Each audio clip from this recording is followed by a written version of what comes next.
Hello, Thrive Nation. I've got the experts on iron, copper, and magnesium. This is a functional medicine podcast. I love functional medicine. I've been a doctor of Chinese medicine for many years, 24 years in practice, 15 years or 16 years doing functional medicine. And there is no one who knows more about iron and copper and magnesium than Morley Robbins.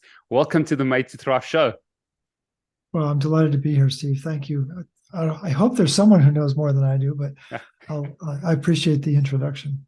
Well, not as far as I know. I've heard you on so many podcasts and just been following you for a while with your root cause protocol. We'll put all the links in the show notes because I think this is going to be really beneficial to a lot of people. But Morley, I do want you to start with two relatable stories where people are listening saying, I've got a chronic disease and it could be related. And I'm going to actually read this off your website because I think it's so well said. The root cause of disease is inflammation or oxidative stress, and it's called cellular dysfunction caused by an imbalance of three key minerals: magnesium, copper, and iron. So maybe you can just talk into that with the two stories that have really transformed people's lives. Yeah, I mean, as a backdrop, just let people know that according to traditional Chinese medicine, copper is the general and iron is the foot soldier. And for people to have a graphical image of what that means, picture the Battle of the Bulge without General Patton. And that's what's going on in most people's body. They don't know that they're missing the general. And two quick examples would be of a client named Paul.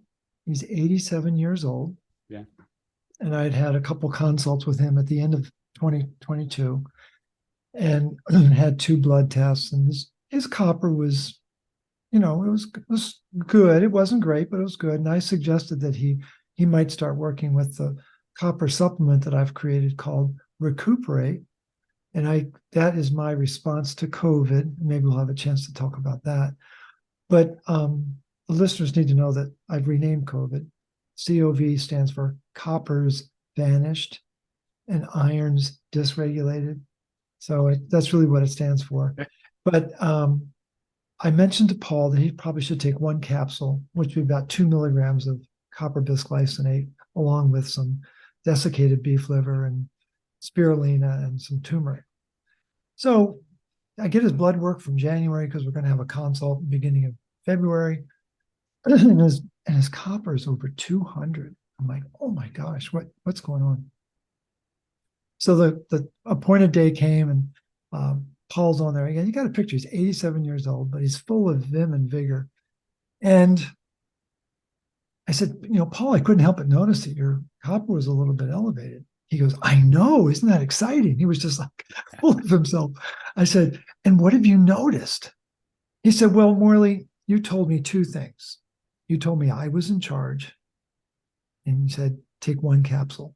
Well, I decided to take 6. I went, wow, okay. So that was 12 milligrams of copper daily. Wow.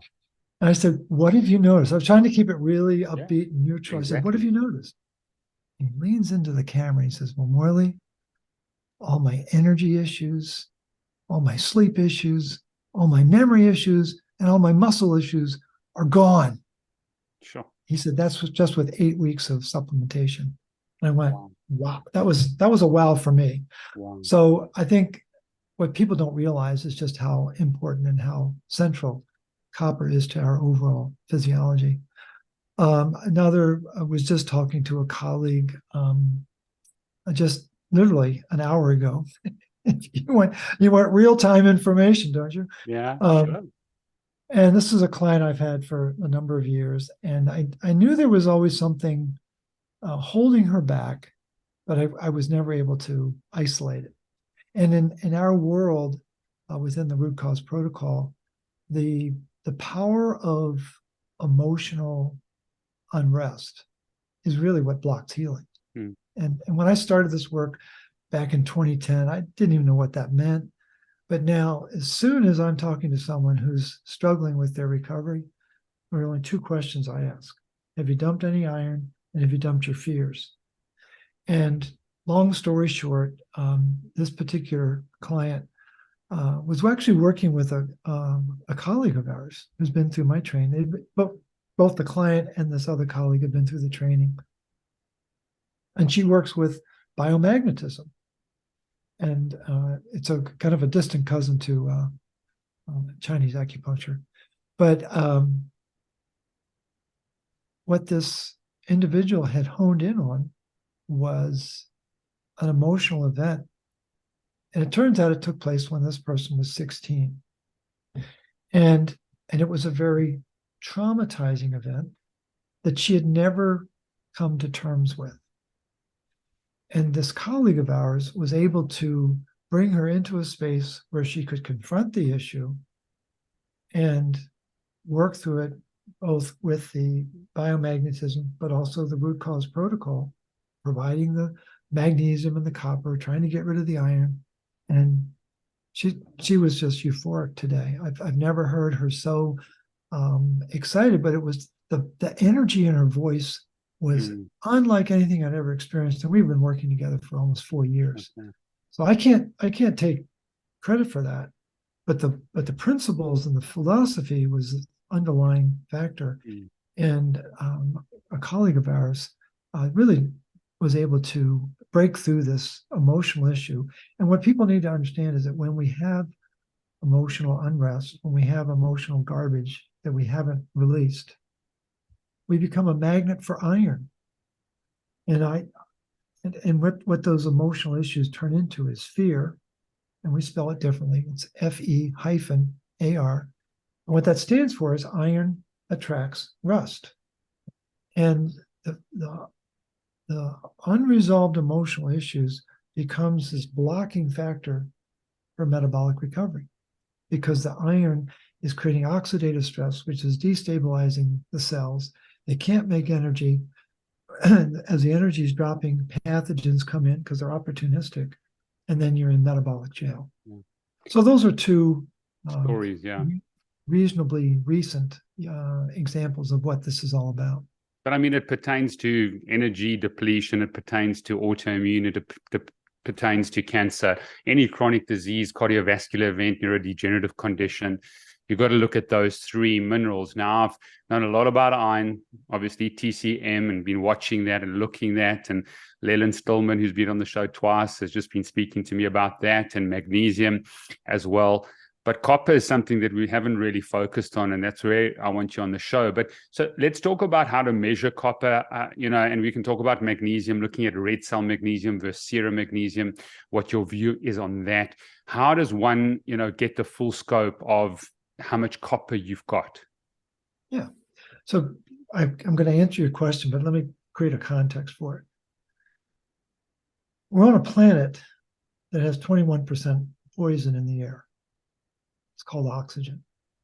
And we can't live without it, right? But we can't age without it either. And oxygen is it's the second most reactive element on the planet after fluorine gas. And it has a very powerful relationship with iron. What's the source of heat? It's iron. What's the source of chi? Copper, right? So what's important to understand is that there's only one element on planet Earth that can neutralize and regulate both oxygen and iron, and that's copper. And it goes back to the beginning of time. There's something called the Great Oxygen Event, billions of years ago. And long story short, copper saved the day because of its unique ability to regulate oxygen and iron.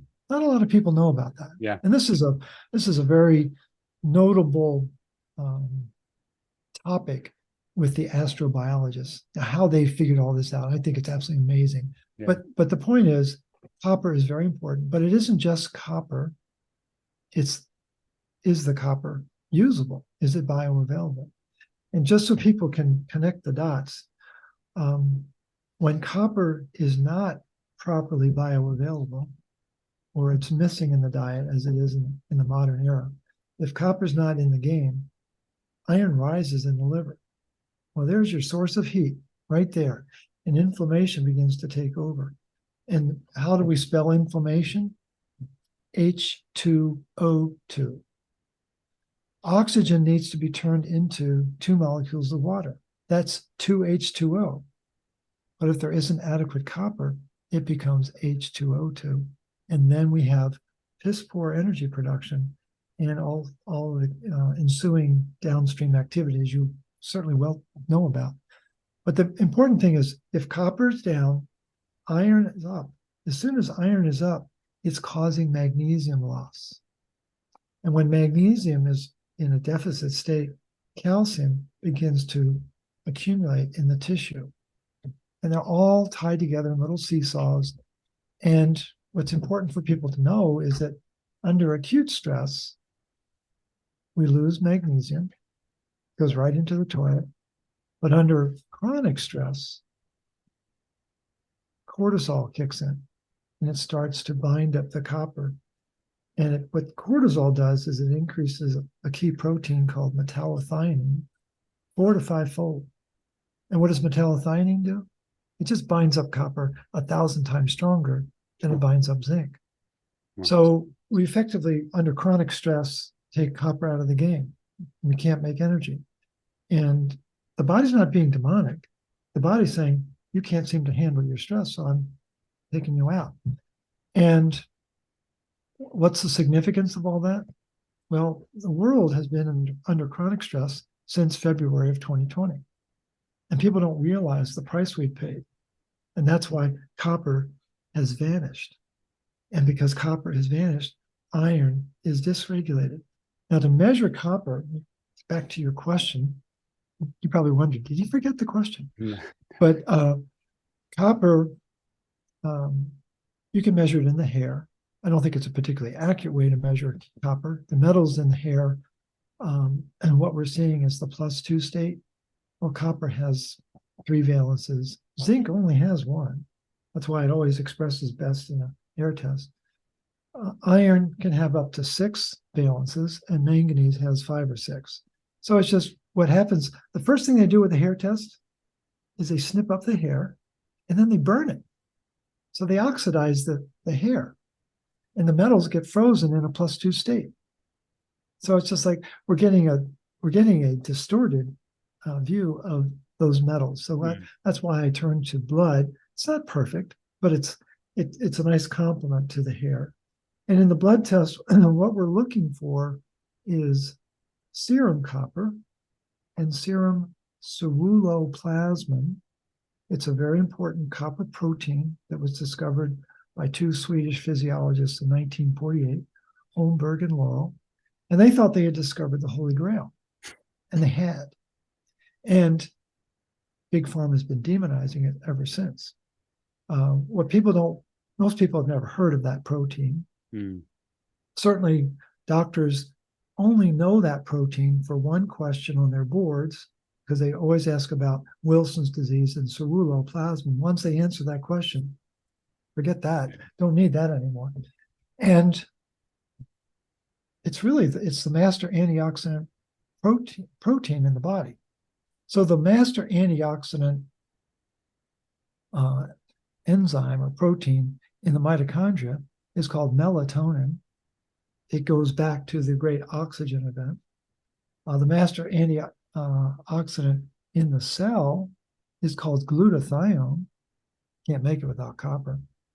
And the master antioxidant in the body and in the blood is called ceruloplasmin.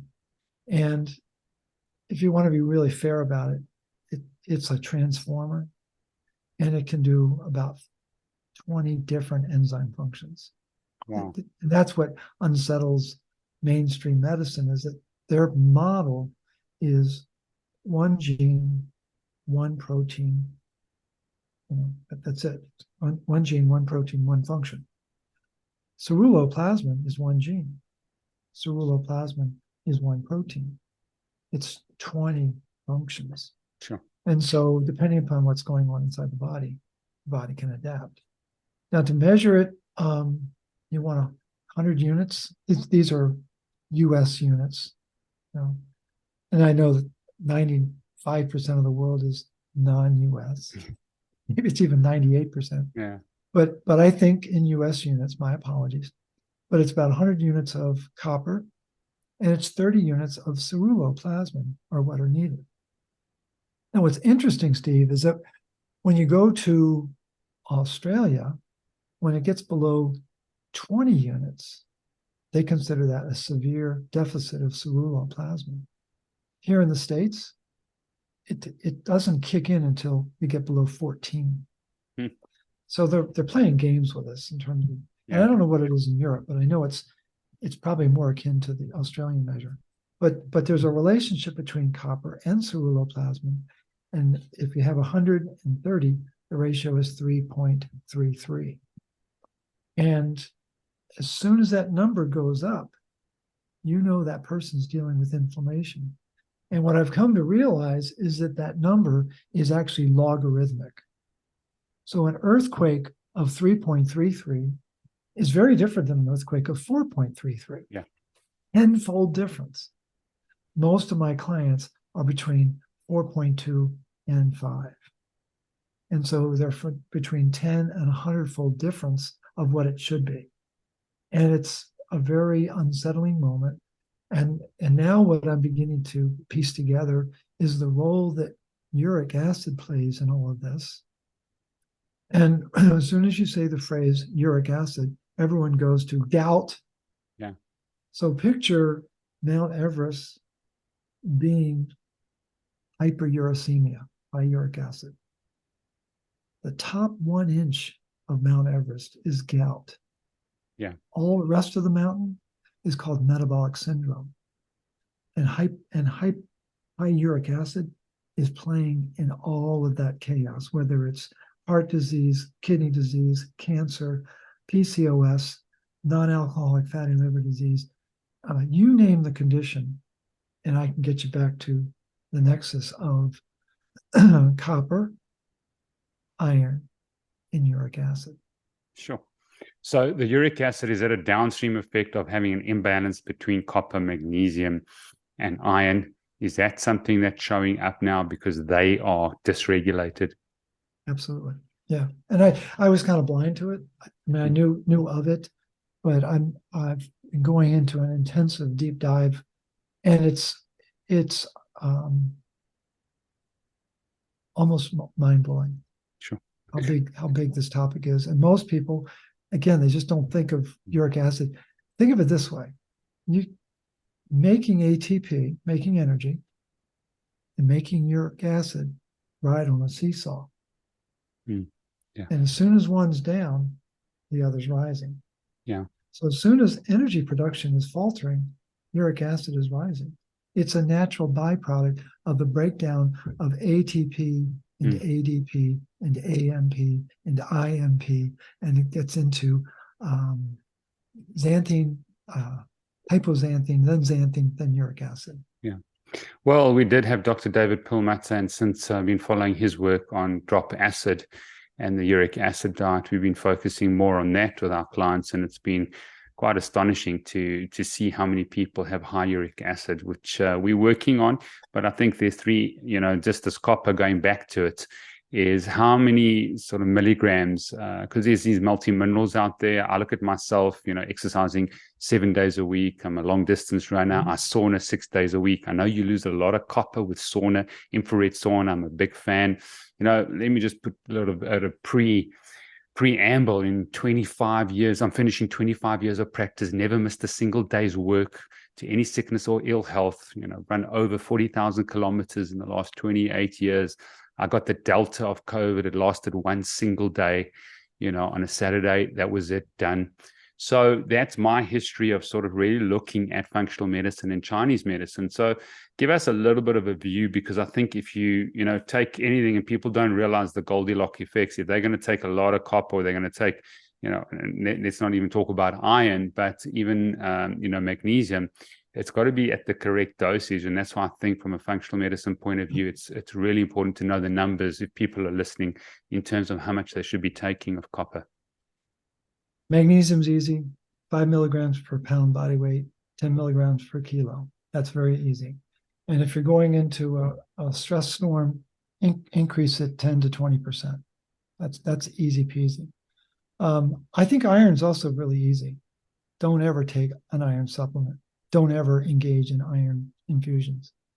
To me, it is the most poisonous act on this planet. And I take the very strident stance. Some of your listeners are probably going to pass out when they hear it. There is no such thing as iron deficiency anemia. It does not exist on planet Earth. Sure. What does exist is low iron in the blood that is masking high iron in the tissue.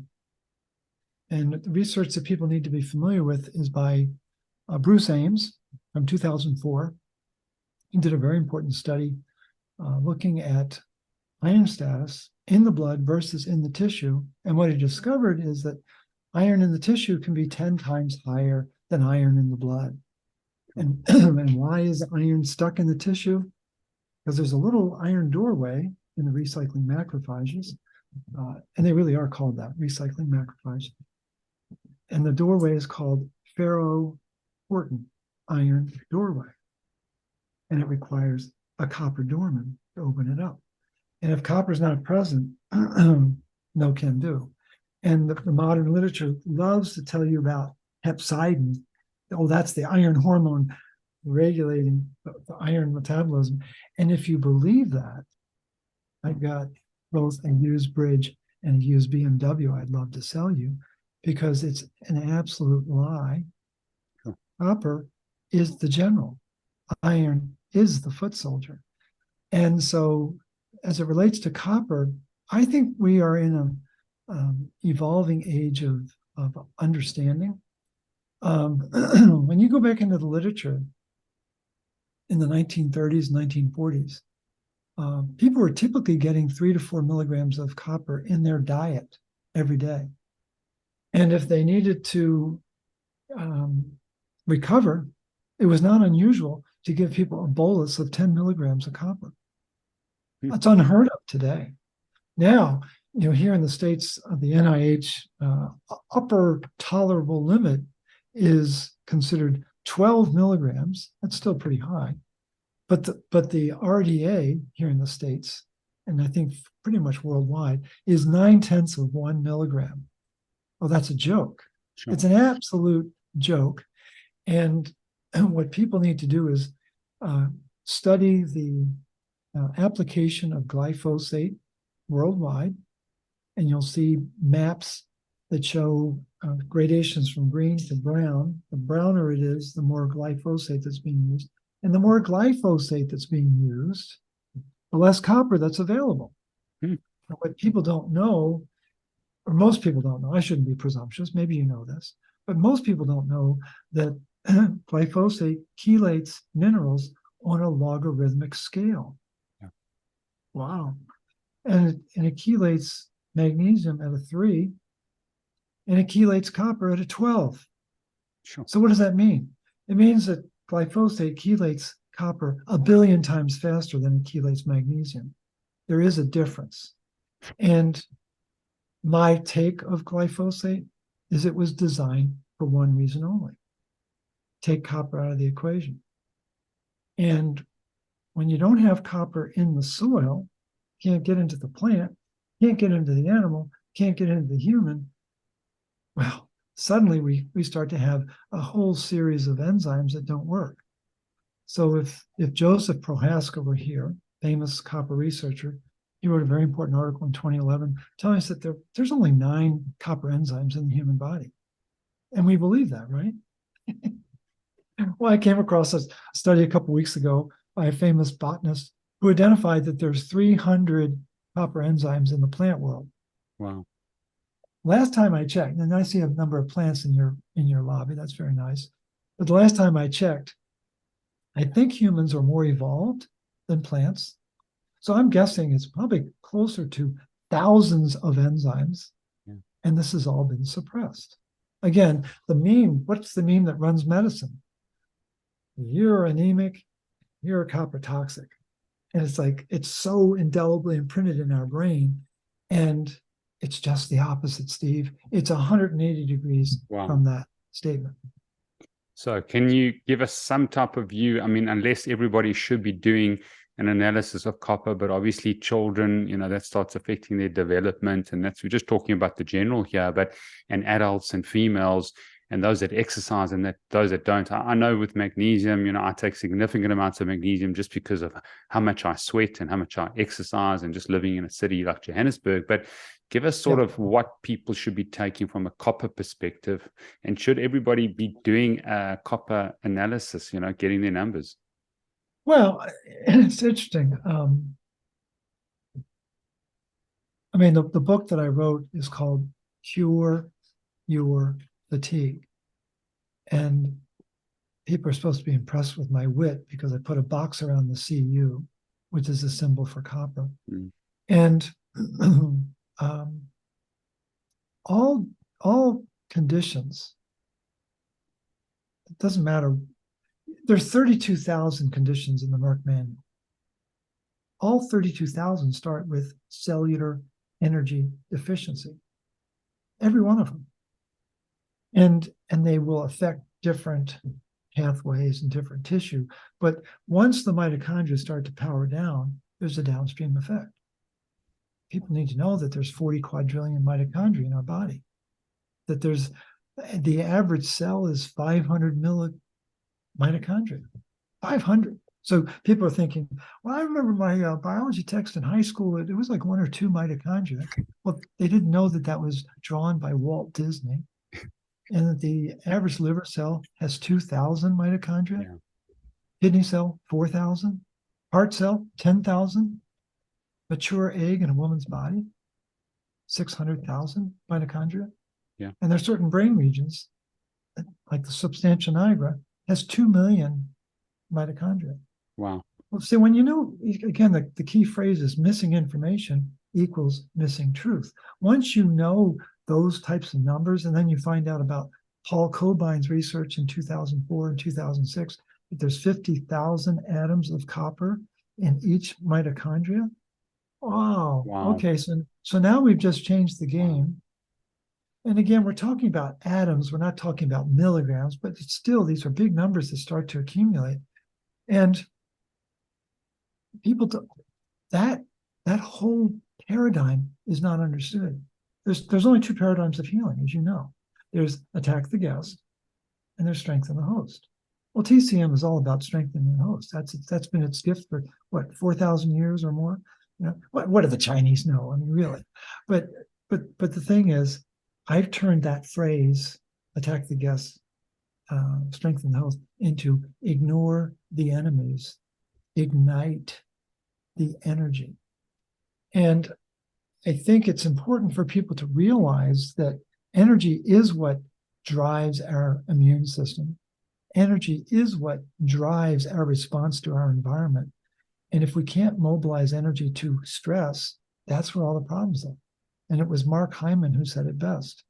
Stress is the body's inability to make energy for the mind to respond to its environment. And there's nothing more stressful, Steve, than not being able to turn oxygen into water to release the energy molecules. And that's the obligate transaction that has to take place. And it's happening in complex 4 of the mitochondria. And it's copper driven. There's 3 copper atoms in complex 4.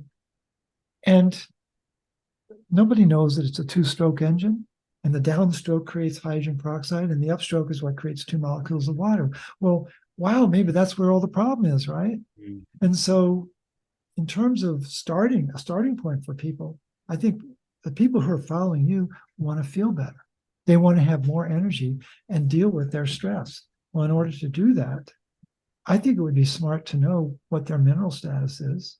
And, I cobbled together markers called the Full Monty Iron Panel. And it's just a great way for people to begin to understand the macro direction of their minerals, especially magnesium and copper and iron and zinc. And just a quick comment, people who believe that the zinc-copper ratio has validity, you need to think about that again, because they have no validity to each other. All the great scientists and clinicians back in the 20s, 30s, and 40s were studying copper and iron. Zinc wasn't even on the radar screen. That's just all a modern head fake. So I think the protocol that I've developed, the root cause protocol, is just a very basic: stop doing this, start doing this. It gives people a very clean game plan. And then you get into the actual dosing. I usually start like I did with Paul, start with one.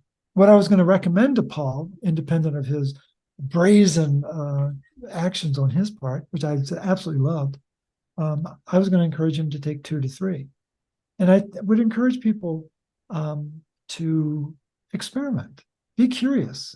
Again, got to spell the word right, CU-RIOUS, so we can see the symbol for copper.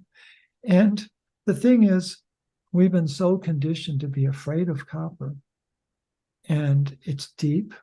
It's been long-standing. But what people also need to know is that copper has been the #1 nutrient deficiency on the farm for 2 generations. Wow.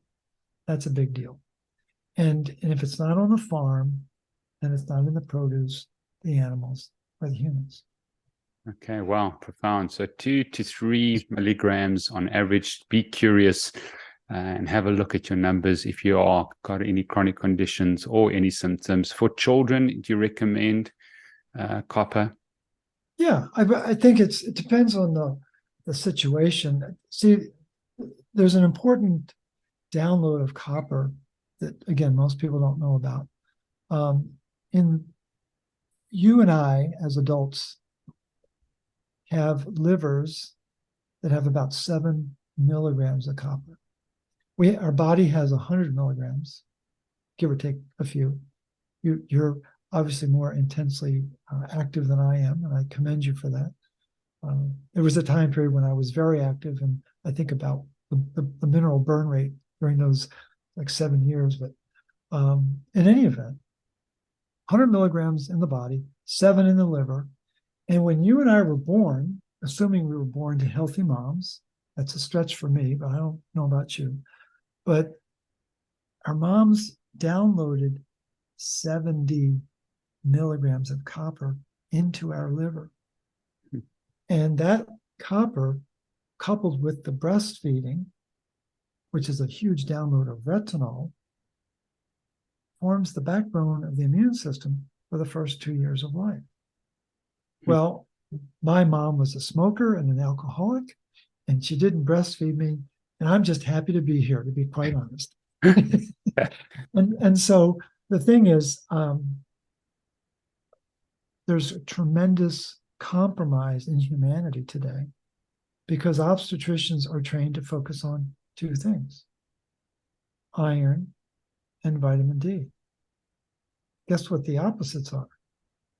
Copper and vitamin A. Birthing practitioners never measure magnesium, never measure copper, never measure retinol. And when you get into the bowels of the research, Steve, what you'll find is those 3 nutrients dictate the viability and the intelligence of the offspring. It's not iron, and it is not vitamin D. I can assure you of that. And there is such a mindset now: must take iron, must take vitamin D, cannot think about anything else. That's all. I mean, this is what's happening to humanity. Yeah. And they don't realize they're playing with them. Sure. And this obsession with, I call it dementia. I need more vitamin D. I'm anemic. And it's really tragic. And they don't realize that we've turned a corner. Have you read the book 1984? Yeah. Okay. So do you know when it was published? What year it was published? It was published in 1948. Wow. So when so again, it's an inverse, right? Yeah. So when you subtract 48 from 84, what do you get? 36. When you add 36 to 1984, what do you get? 2020. Wow. That book was introducing us to the totalitarian state that is being rolled out worldwide as we speak. Sure. And people need to realize that it's that real, and that the importance of that book was: what is black is white, what is white is black, and citizens are enemies of the state. And they were just being nice to tell us what's coming, but most people don't realize it. And we've got to be realistic about it. I'm looking outside my picture window in the kitchen. That's a video game. It's not real. This is not. I mean, the Matrix is not a movie. It's a documentary, right? Yeah. We know that. But in the temporal world that we find ourselves in, all we can do is help each other. Yeah. And that's what this conversation is about. You want to introduce your followers to new information that helps them to deal with their stress and empower their innate immune system to have vitality, have a viable and productive life. That's really what it comes down to. And the system is so stacked against us, it's frightening. And what I figured out just in the last couple of days is that in 1953, somebody figured out how key hormones are activated in our body. And I thought it was, when I first started this work 10 years ago, around this particular enzyme, I thought it was 12 hormones. Then I learned that it's 43. Then I learned more recently, no, it's over 70. And I found a source this morning, just about 3 hours ago.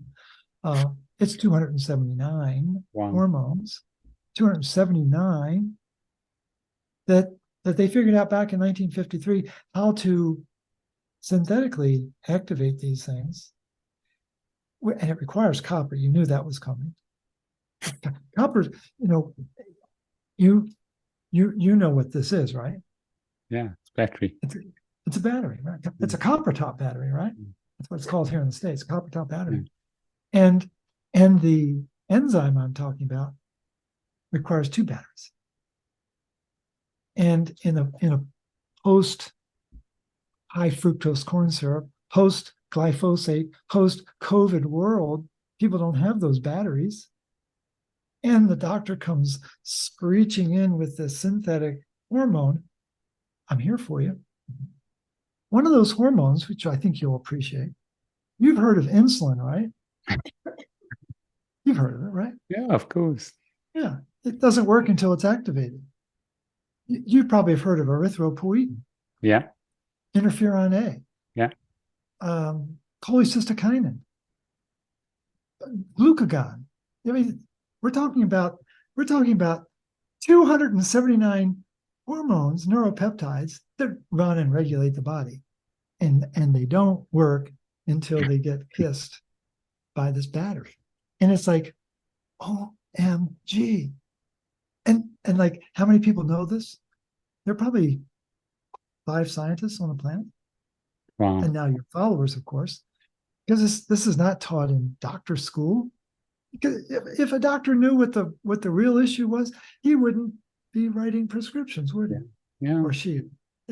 And so it's like, and the part that's hard for your listeners is like, well, I know copper's toxic. And what I would encourage people to know is that behind me is a triangle, right? And it comes to a point. Well, guess what's up at the point? It's copper. It's a hierarchy. Minerals have a hierarchy, and copper is at the very apex because it regulates oxygen, regulates iron, and runs the show. And it's like, and it's a perfect foil to tell people you're anemic and you're copper toxic. Because when people take iron, they don't realize they're killing their copper metabolism. And when the copper metabolism goes south, they don't know that this enzyme that's activating 279 hormones stops working, and then they don't feel right. And so it begs the question, what is insulin resistance? Is it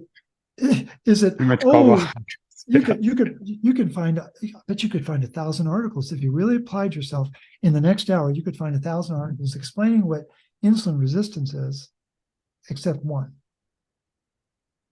The pro-hormone did not get kissed by the enzyme to turn it on. Sure. Wow, Morley, I'm learning a lot, and I've been doing functional medicine for a while. I mean, this is not even in functional medicine circles or traditional functional medicine circles. So going to do a deep dive, hopefully with you along the next journey. Practice Sure. for so long and hundreds of thousands of patients that I've treated and doing functional medicine on a daily basis. But so copper, we're going to be looking at making sure that probably almost everybody in this sort of glyphosate depleted world. I had Stephanie Seneff on the show, had Zach Bush on the show, having a look at what glyphosate's doing. And South Africa's number one on the usage of glyphosate in the world, ahead of America. Yeah. No way. I didn't know that. Oh my yeah, gosh. yeah. That's devastating. Yeah. So that was Zach Bush and Joel Salatin who came up with that. So, that's where we're at. Let's talk about ferritin. I know we've done a lot of deep dives, but I've seen, and this is just anecdotal, having been in the industry for so long, some people come in and they've got a ferritin level of 7, feeling exhausted, tired. You give them iron, they feel better. 3 months later, they're like, Doc, I'm feeling energized. And, it's obviously maybe related to the general copper, not knowing that. But tell us that sort of relationship. If someone comes with a very low ferritin, I mean, I've been keeping traditionally, females at 60 to 80 in their levels. My levels are about 65, 70 in terms of ferritin. I'm learning a lot here, and that's the honest truth. And that's to stay curious, and someone like Leland Stillman, who put me on to you, listen to Joe McCullough, as I've said. But let's look at ferritin levels, especially in females. Once they're menstruating, some of them are very, very low, and they feel much better when they get iron. That's anecdotally, but there's probably another reason that you can explain to us. So give us that sort of like a rundown. So we've been talking for 35 minutes. Every second of every day, we have to replace 2.5 million red blood cells. So 35 times 60 times 2.5 million. Yeah. It's a big number. And it's in the course of 24 hours, Steve, it's 2 trillion red blood cells that need to be replaced. Big number every day. Huge. Now, what may surprise you is that typical adult is supposed to have about 5,000 milligrams of iron. Women might have a little less. Men might have a little bit more, but let's choose 5,000 as a round number. To support replacing 2 trillion red blood cells, you need 25 milligrams of iron. It's 0.5 of a hundredth of a percent of the total that we carry. Wow. Now, here's that might surprise you. What will shock you is that 24 of those 25 milligrams come from what's called a recycling program. Technically, it's called the reticuloendothelial system. It took me 2 years to figure out that meant recycle. Very, very well obscured in the literature. And so 24 of 25 milligrams coming from a recycling. Got to have the copper dormant. The ferroportin doorway opens in the presence of the ferroxidase enzyme, one of the most important enzymes on planet Earth. And it comes by way of either ceruloplasmin, which we talked about before, or its cousin called hephaestin. And there's a third cousin called zyklopene that you've probably never heard of. And that's very important in the placenta. And it turns out that all 3 of these ferroxidases expressed in the placenta. Wow. 3 most important multi-copper oxidases on planet Earth. They're all expressing in the placenta, and the doctor never measures copper. Fascinating. So the issue is getting people to realize that it's copper running the show. You cannot make heme, you cannot make hemoglobin, and you cannot make red blood cells without copper. Not my idea. A guy named Bruce Ames wrote a very important article in 2005. Again, at his peak, he's still alive. He was a very prestigious professor at UC Berkeley. And at the peak of his career, he was the most quoted scientist on planet Earth. Wow. So when Bruce Ames says, you can't do this iron thing without copper, it's like, maybe we should listen to that. No, that was E.F. Hutton speaking. And so that's not taught in doctor school. Doctors are taught, you are anemic, you are copper toxic, and never the twain shall meet. And when I'm presented with it's the bookends of ferritin that'll kill you, right? And so what got me on this journey, particularly around iron, was my wife, who just left to go run an errand. This was back in 2016. She said, you're talking to a lot of your clients about their blood work. Have you done yours yet? I'm like, oh, that's a great idea. So I ran out and did my blood work. Only to find out that my ferritin was 237. Wow. And yeah, wow. And then I went to donate blood, and my hemoglobin was 18.2. Good thing I was wearing brown pants that day. Wow. Because the phlebotomist said, 2 more clicks and we couldn't do the donation. And that's what really got me started to understand this. Long story short, uric acid increases things like ferritin and hemoglobin and other blood markers, but maybe that's in a future conversation. Yeah, sure. But the thing is, the low ferritin is another head fake, Steve. So I like to see ferritin between 20 and 50, closer to 20. And what really honed my understanding of this issue was I had a conversation with Douglas Kell, who's a world-renowned iron biologist at the University of Manchester. This goes back 4 years ago. We were doing a Skype call, and very affable guy, about my age, wall of books behind him. I mean, the guy's just brilliant. And I said, Dr. Kell, I really want to know, what's the ideal ferritin for a human being? He goes, 0? I went, excuse me. And he said, Morley, rising ferritin in the blood is not a sign of iron vitality. It is a sign of organ pathophysiology. Sure. So, do you understand what I just said? I said, yes, sir, I do. So what's been a conundrum for me for easily 6 years was the low ferritin. Because people come back and say, oh, I feel better, Well, the low ferritin relates to the spleen. The high ferritin relates to the liver. So high ferritin is a copper deficiency in the liver. Low ferritin is copper deficiency in the spleen. And so it's a very different world out there when you know that. And a very important study was done in 1978 by Robert Hodges.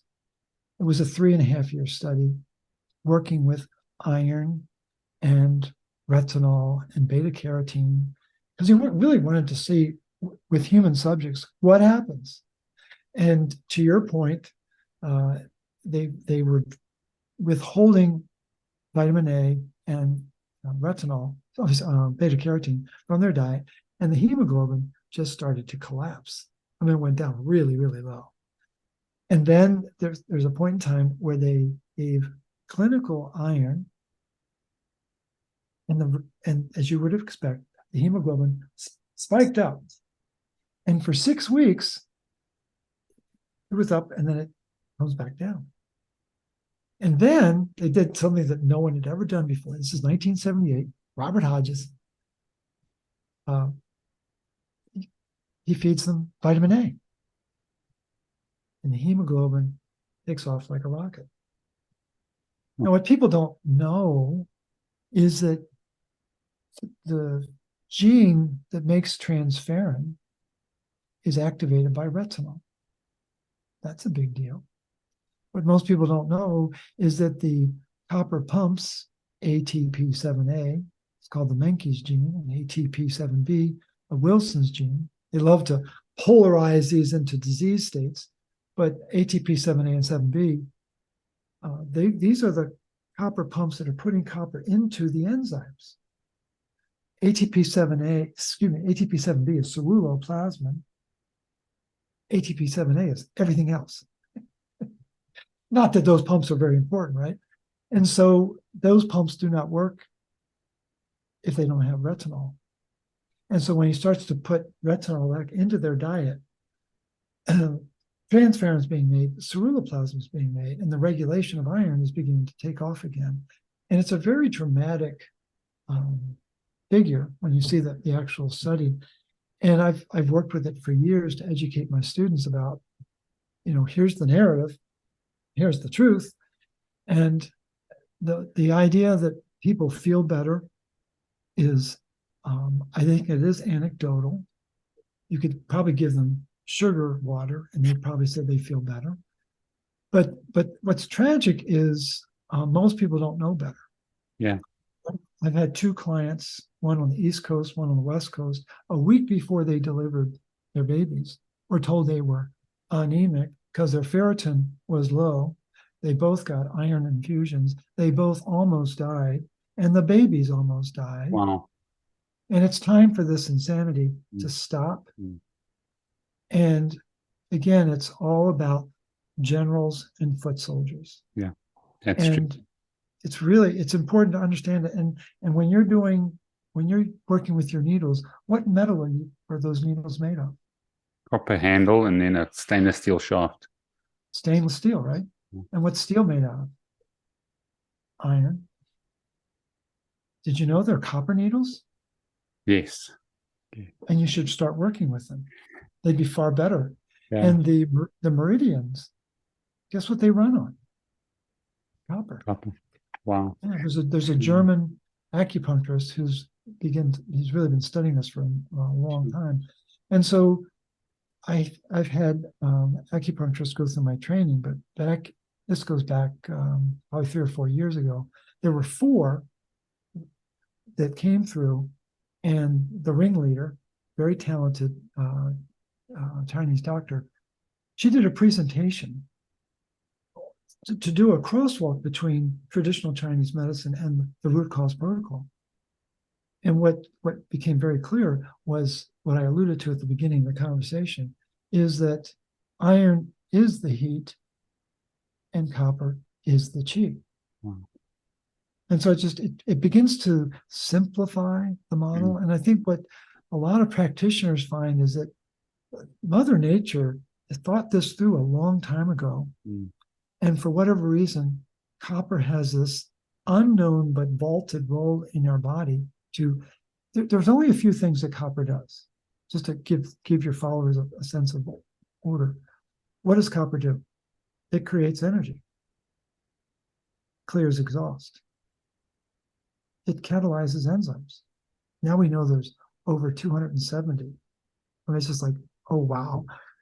It combats all enemies.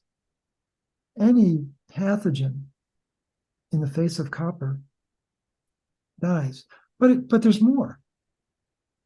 It connects everything. All the connective tissue in the body is made possible through one enzyme called lysyl oxidase.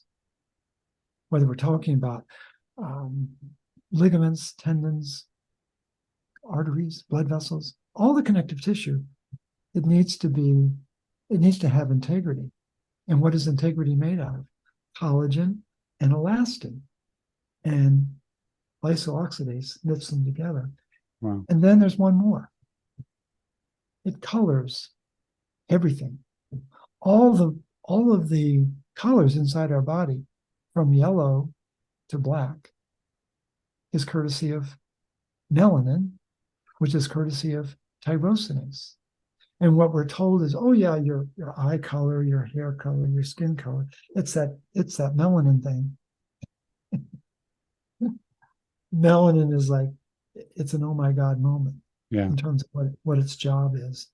And all the colors are courtesy of copper and how it activates tyrosinase. So it's important for people to know that we've been snookered, and there's no other way to describe it.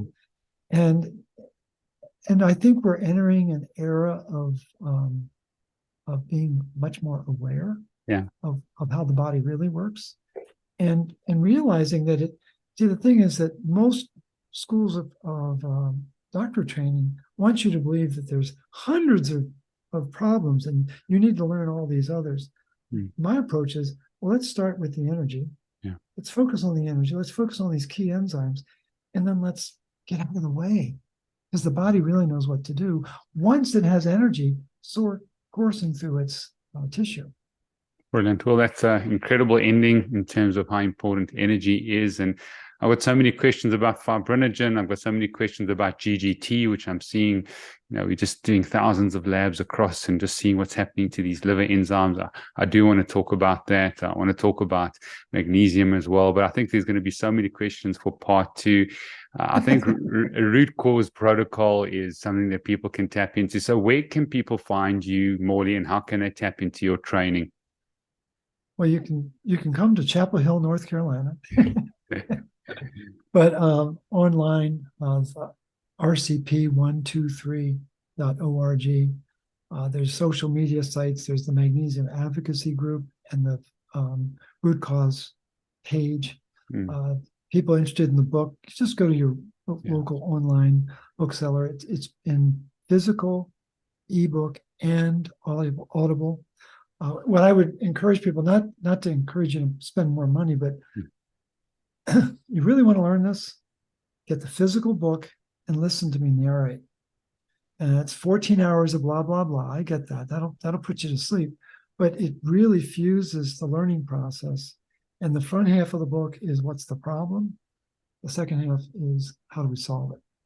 And look forward to our continued discussions. Well, I'm definitely going to be doing that, getting the book and going through it. So I just want to declare favor and blessing upon you, Morley Robbins. Thank you for your courage.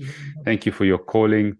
Thank you for your unwavering, dedication to speaking truth. I've learned a lot. I know my patients are going to be beneficiaries of this. My clients are, and we're growing nicely in the last 24 years. So thank you so much. And I really look forward to part 2, because I'm going to have a host of questions coming through. No, I look forward to it. And at some point, what would be really exciting, Steve, is to have you do what's called the full Monty Iron Panel, and we can take your followers through it. And I can, you're a very fit individual. I think it'd be really fascinating to see what's the reflection of all of that work in your minerals and how balanced they might be, just so people know, how does all this tie together? So it's really very revealing for the folks to see that. Well, I'll reach out. I'm going to go and do some hard work over the next 3-4 weeks with that copper, because it's something very new in my world. And so we've got to keep learning, keep growing, and our patients become sort of the beneficiaries of our ongoing learning. So thank you so much, and look forward to connecting soon. Look forward to it. Thanks so much. Thanks so much.